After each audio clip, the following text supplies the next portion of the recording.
everyone, I'm Mrs. Nappy, and I am really sorry that I'm not there right now. This is my favorite time of the school year because it's fun, it's laid back, and we get to know each other, um, which is not happening right now. So I am honestly putting my best efforts to connect with you um, via paper, via video, um, tell you a little bit about myself today so that you feel like you get to know me. And hopefully by the time I come back, you'll be like, oh, it's my old friend, Mrs. Nappy. So first things first, I did plan on, doing the whole thing, the makeup, the hair, dressing up for you. Okay, maybe not the hair. I didn't plan on doing hair. But then I was like, why? I'm homesick. I showered, put on pajamas, and that's really who I am right now. This is sick, Mrs. Nappy. I'm not really that sick. I'm just healing. I don't know if they told you or you figured out why in our game, but I had an appendectomy. And funny story. So I had a great summer, and it ended with all of us going to Disney, my family. And because I have a 9-year-old daughter who touches everything, the whole family came back with COVID. And as I was recovering from COVID or being sick with COVID or whatever you want to say, I developed stomach pain. And I was like, that's interesting that none of my family members have the stomach COVID. They all have the upper respiratory COVID. And so I was like, whatever, I knew it could be an appendicitis, but at the same time, I was like, it's probably just my pain. I have chronic pain. I have rheumatoid arthritis. I have fibromyalgia. I have IBS. So I was like, it's just one of those things. However, I knew I wasn't going to feel better in time to get back to work on Friday because we had to come in on Friday. So I went to the walk-in on Thursday, hoping that I'd just get a doctor's note for Friday. And he was like, no, you're going to go to the ER and get a CAT scan. And I was like, great. So interestingly enough, while I'm sitting in the ER for many, many hours, I got there about 4. I didn't get my scan until about midnight, so that was fun.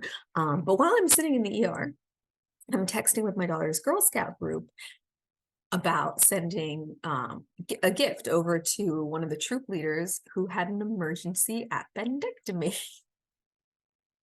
So I thought it was kind of funny that at the same time that I was talking to a group of friends about the procedure I was about to get, they had no idea that I was in the ER about to get it. So long story short, I have 3 incisions in my belly. I don't know if you get grossed out by this stuff, but I think it's kind of cool that my appendix came out through my belly button. It's very Alien. If you've ever seen those Alien movies, that's what it makes me think of, Alien coming out of my stomach.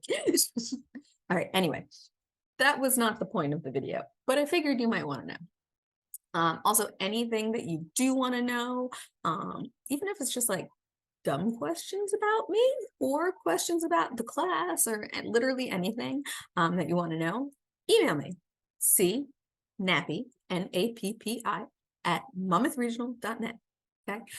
Or, post a comment on Classroom. I don't care. I'm literally doing nothing and I hate doing nothing. So please feel free to bother me. All right. Here's what I was going to get into. One of the things that I want you to know about our class is that we are a team. Miss McKean, she's our sports fan. She is into teamwork. She's all about being a team player. And that's why I love working with her. And I don't know. I try to be fun. I think I'm really supportive. I think I'm a good teacher. And my number one goal is for you really to be successful in whatever goal you have for yourself. English is the medium that I chose to teach with so that we could talk about human experience and everything that includes, really. So my goal is not for you to be the best writer or to even get an A or a B. That would be great, and I hope we do. But my goal is just for you to find success where success lives for you and help you get there. So class will be work, because I really do value education. I think it's invaluable. I think, aside from money, it's the thing that's going to help you find success. And I don't mean high school, I mean education, period. So whatever you choose to educate yourself in, or whatever you learn, is going to give you a leg up in life. And I love learning. It's really cool. Yeah, I'm a nerd. Right. So class, that's the goal for class. And even though I really value education, I value mental health more, due to my own experiences, due to experiences that my students have had, my friends have had, my children have had. Mental health, in my opinion, is necessary to be able to do the things you want to do. So if something's just not working for you one day, or you're having a rough time, or something's going on at home, I encourage you to speak with myself or Miss McKean. It could be through an email, it could be, a conversation before or after class. You can give us as little detail as you feel comfortable with, or as much detail as you feel comfortable with. But the reason that we want you to communicate is because it can be really hard to focus on work when you're going through something really big. And again, our number one goal is to help you succeed. So the only way we can do that is if we know what's going on. So please feel comfortable coming to us, and hopefully that'll help things along the way.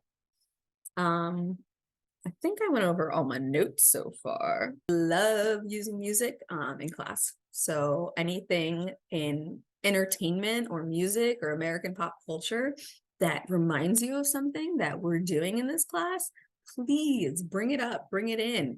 Let's talk about it, let's share it, because all of these conversations are going to allow us to better understand the world that we live in and the place that we want to have in the world that we live in. And that place is going to be different for everybody, right? And that's okay. But bring it in. And, as an added bonus, your research papers, which please don't worry about right now, like we've got it. Your research papers are going to be about American life. Some of you might write about careers, but a lot of you might choose to write about American culture. And our pop culture is a huge part of that. So whether it's our pop culture or our politics that you want to bring in a non-judgmental way, because you gotta be mindful of everybody's values and their own personal opinions and their lifestyles. But if you wanted to bring anything, surrounding what's going on in the news or what's going on in entertainment to a conversation that maybe we're having about power or money, or progress, right? Please do that. It'll help educate all of us at the same time. All right, so a little bit of background. Is this like the longest, most boring video ever? I really hope not. I'm not going to do this the whole time. There is a little bit more, but it's more of a presentation about me. Anyway, so I wanted to tell you a little bit about the class. I'm only going to tell you less than what's on my notes because I'm going to stop rambling. But basically, I have taught English 3 since the very beginning of my teaching, even my student teaching, which was here at Monmouth Regional. So I've taught the research paper for over 15 years, and I've gotten really friggin' good at it. And Miss McKean is also a pro because she's been working with me for many years as well, and I will never let her go until she retires. Okay, what else? I'm going to leave some of the content of my letter off because now I've gone off track and I just feel like it's weird to get into. But basically, the content that we're going to start with is American families, because a family is like the first lens through which you see the world, through which you understand yourself, through which you understand other people around you. And then as we come into our own identity, we start to take in the social aspects of things. And that is where we'll study like American identity and how American culture affects our point of views and our identity. as well. So we'll do American family. We'll talk about our families. Hopefully you'll feel comfortable talking about yours. We'll look at several different families via stories, via film, so on and so forth. And then we'll transition into American identity. And we're going to start with the Native Americans because they were the first quote unquote Americans. So it's important to acknowledge their contributions to our society. In fact, their constitution, the Iroquois Constitution, was used as kind of like a base idea of how the founding fathers wanted to write their constitution. So we'll get into that as well. We'll look at American materialism, which I'm sure you know a lot about, but we will look at it through the lens of The Great Gatsby, as well as some other fun documentaries. And then we also have American Progress, which is a super fun unit, and I hope we get to spend a good amount of time with it this year. It's all about all the good and the bad that's come out of the mass technological revolution that started when I was school age. Ever since the computer has come into the home, like we've expanded exponentially in the things that we're able to do. And that has a great benefit to our lives, but also a cost to our lifestyles. Okay? So things to look at. What haven't I mentioned? I mentioned identity. I mentioned progress. I mentioned, oh, my favorite unit, power. How power operates in the world, why people want power, what power is connected to, what power allows for, those who have power, those who don't have power, how people use their power in the world. We get into a lot of great material from all over America so that we can get various points of view on people who have experienced oppression and how that's contributed to their identity and their relationship to the nation. So it'll be fun. I think everybody at some point will find a story or a piece in this class that speaks to them. And when you find that, keep it in the back of your head because you might want to do your research paper on something in that area. For the research paper, like I said, lots of options. I said I wasn't going to talk about it much now, but I just want you to know that there are two options, okay? One is going to be a classic academic research paper that you are writing on American culture. So it could be anything from entertainment, politics, healthcare, education, any of that stuff. Like I've had students write papers on the impact of hip hop. So like the hip hop revolution. I've had students write papers on how classic films portray the like quintessential American identity.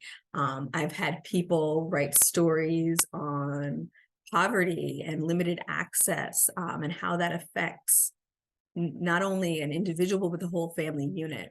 I've had people write on, all-American sports heroes and what makes them quote unquote all-American. So seriously, there's a lot of room to play around. And then the other option for those of you who might be taking like vocational school or are looking to get into the working industry right away, I offer a career exploration project where you're going to look at the job that you're interested, what the job consists of, how much the job makes, what's required for the job, your lifestyle dependent on the salary that you make, and any other factors that would contribute to you making a decision as to whether or not this is the right path for you. So that's more of like a personal paper that you're researching the career. All right, that is literally so much talking from me. So I'm going to step now and I'm going to give you a presentation of all of the things that you ever wanted to know or didn't want to know about yours truly. Welcome back. Here is a little presentation to get to know me a little bit better so that you feel like you know me when I do come back. Here I am at prom with Mrs. Sabrinsky, my best friend and also neighbor. We do lots of stuff together. And here I am as a student at Monmouth Regional, and I was a junior in this picture. I've been at Monmouth Regional forever. I went there, a student taught there, and I've been teaching there since I stopped student teaching. I got pretty good grades in high school, but I wasn't exactly a model student, so basically I get it. I thought it'd be fun for you to hear some throwbacks about Monmouth Regional. Some teachers I had who are still here are Familio Dill and Karen Camp. Faculty and staff that I had as students in my classroom were Devin and Tamara Hayes, Mike Lee, Malik Wiggins, Jeff Straga, and Mike Daly. What's up, guys? Current students whose current students at Monmouth Regional whose parents I went to school with, and I actually knew pretty well at the time, were Jalen Reeves and the Pearson girls. I love your moms. and we also still had cockroaches. In fact, that's our actual mascot, but don't tell anyone I told you because it's a secret. Back in the day, the Commons was actually the Performing Arts Center, and they built the PAC my first year there, and then we weren't allowed to sit outside for lunch anymore, which was very lame. The cool part was they also built the fitness center, but pretty much besides that, I really hated high school. And, I guess things changed. No, I didn't like high school. I just liked teaching. I did not do any sports or clubs except on paper. I did sports all through 8th grade. I cheered. I played basketball. I played soccer. That was my favorite.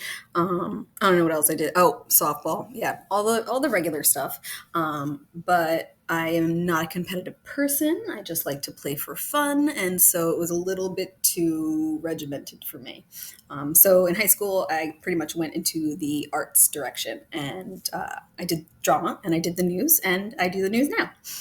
I also lived behind the high school off Sycamore and went to Tinton Falls Middle School, although I first went to Woodmere and moved to Tinton Falls by 5th grade and went to Swimming River.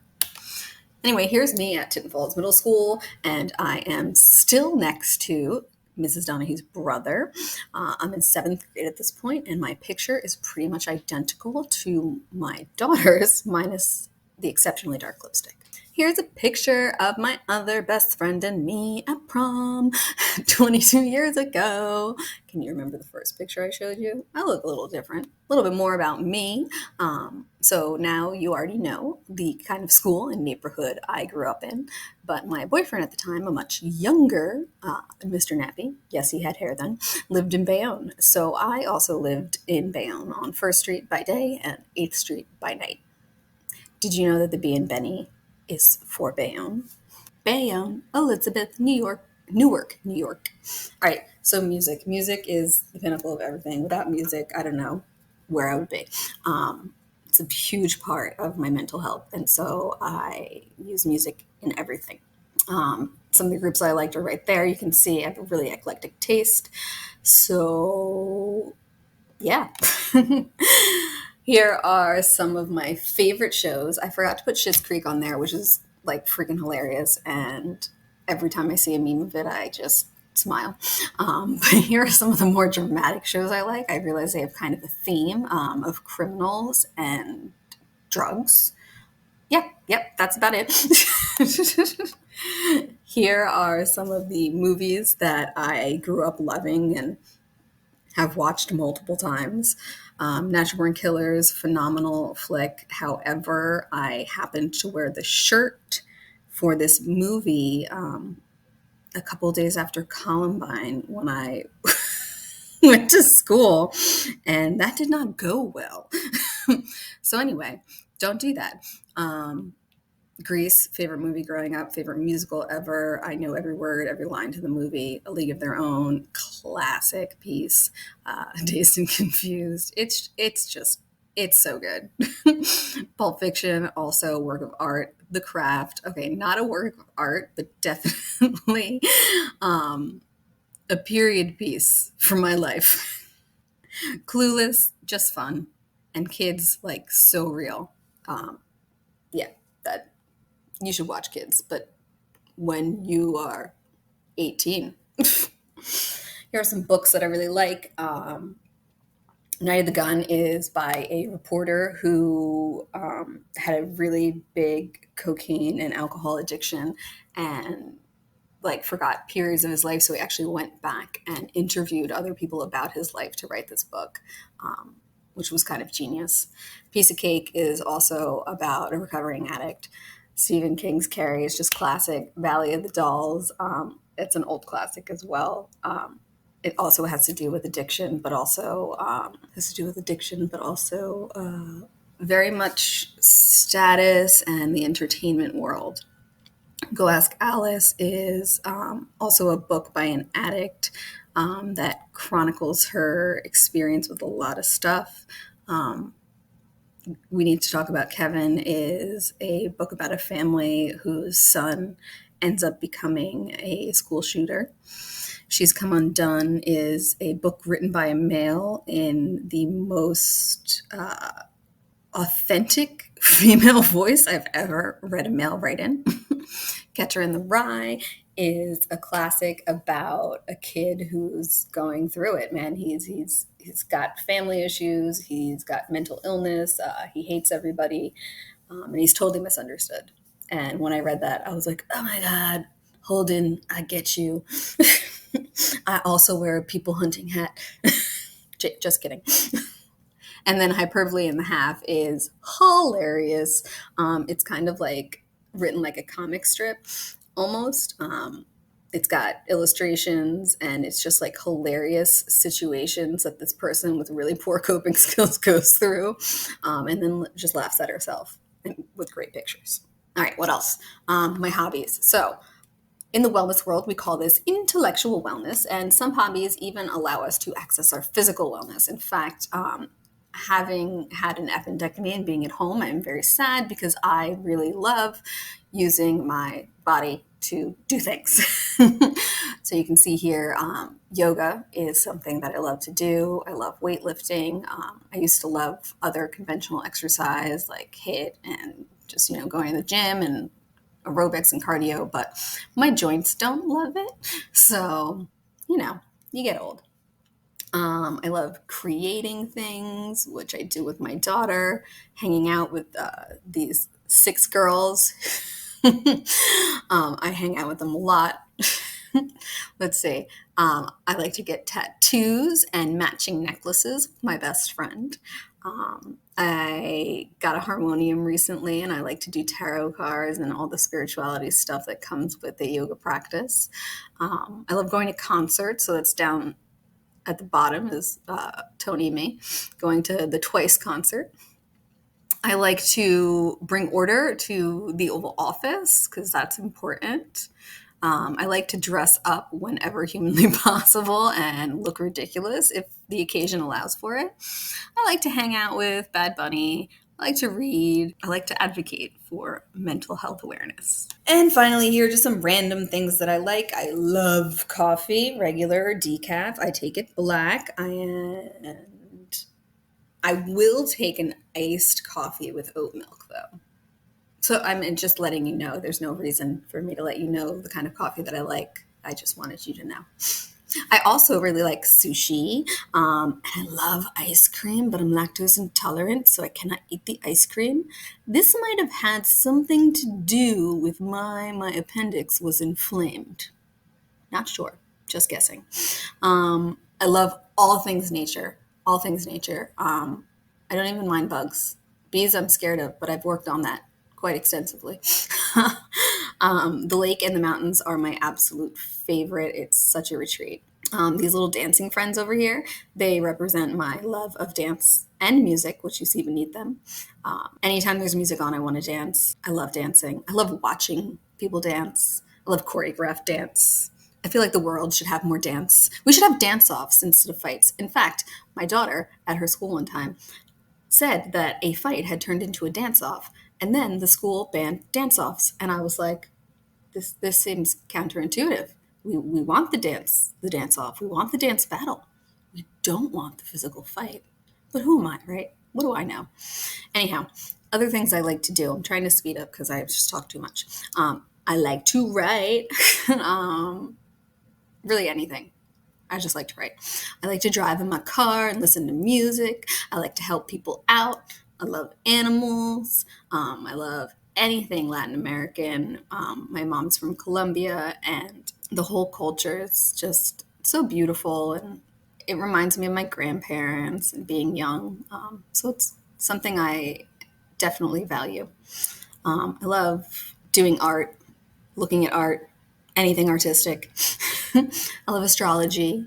I love learning about the brain and the human mind. I think it's fascinating. Oh my God, did I cover all the things? I covered all the things. Yay! All right, so I guess that's it. Feel free to email me with any questions at cnappy@monmouthregional.net or text at mcnappy to 81010. Okay. So yeah, so I will await all of your messages and surveys, and I will send plans in daily to help keep you engaged. And listen, if you want to do like a video call, we could do that. You just gotta let me know so that I brush my hair. All right, bye guys.